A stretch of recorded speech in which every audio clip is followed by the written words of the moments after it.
शिवसेना नेता भरत गोगावले ने संजय राउत पर तंज कसते हुए कहा, संजय राउत जो कहते हैं वही उल्टा होता है। उन्होंने कहा कि जिसे वास्तव में सुरक्षा की जरूरत होगी उसे ही सुरक्षा मिलेगी। विधायक राजू खैरे ने एक दोस्त के रूप में बैनर लगाए, जबकि गोगावले ने कहा, हम ही संजय राउत को बोलने के लिए प्रोत्साहित करते हैं। उन्होंने राउत को उबाटा खत्म करने के लिए बधाई दी। मी काय बोलतोय, विरोधकांनी नाही बोललं तर मग तुमचं कसं काय झालं?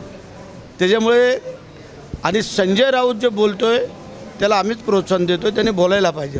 तो जसं बोलतोय तसं उलटं घडत चाललेलं आहे। मागच्या 2.5 वर्ष उद्या सत्ता जाईल, परवा सत्ता जाईल, तेरवा जाईल, असं करत करत आमचा 2.5 वर्षाचा कालखंड निर्विघ्नपणे पार पडला।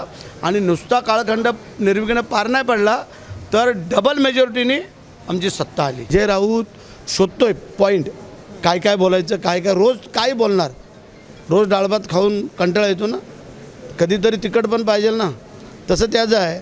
तो कसा असं काय ना काहीतरी शोधत असतो।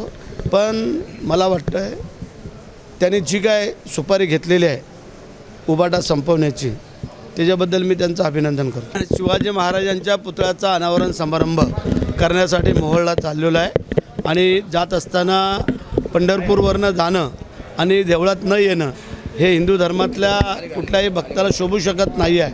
म्हणून आता मी पहिलं दर्शन घेतलेलं आहे। ज्या काय इच्छा मनोकामना होत्यात त्या सर्व तिथं मागितलेल्या आहेत। सगळ्याच ओपन करायचे नसतात, परंतु जे तुम्ही समजताय ते खरं आहे। असा काही प्रश्न नाही आहे की धाक दाखवला ना आला।